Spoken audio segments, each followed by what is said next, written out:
Hola a todos, ¿cómo les va? Bienvenidos a un nuevo video más de este canal.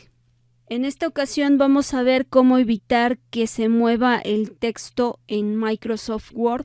Y vamos a abrir nuestro Word.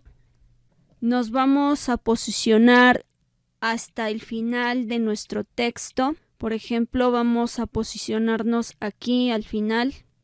Y vamos a ir a la pestaña Disposición. Ahora vamos a dar clic aquí a donde dice Saltos y vamos a elegir Página. Ya está. En caso de que no tengan la pestaña Disposición, que es esta, se van a ir a la pestaña Insertar y van a dar clic en Salto de página. Esto sería para la versión 2016. En este caso no tenemos problema porque estamos trabajando con la versión 2019. Entonces, pues sí tenemos lo que viene siendo nuestra pestaña Disposición. Ahora ya dimos clic en lo que es saltos y dimos clic aquí en página.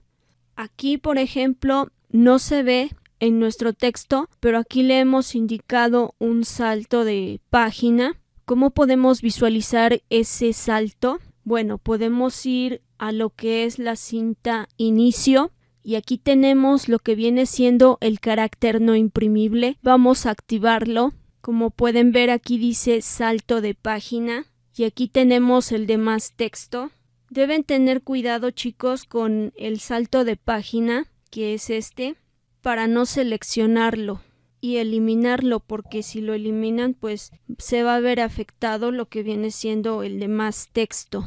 Entonces, por ejemplo, aquí vamos a eliminar este texto y vemos que nuestro demás texto no se ve afectado porque le hemos metido lo que viene siendo este salto de página.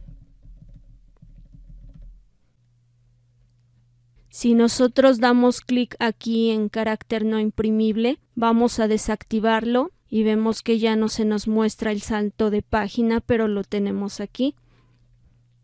Entonces, de esta manera podemos evitar que nuestro texto no se mueva. Y bien, chicos, pues esto ha sido todo. No olviden suscribirse, darle like, activen la campanita de notificaciones. Nos vemos pronto.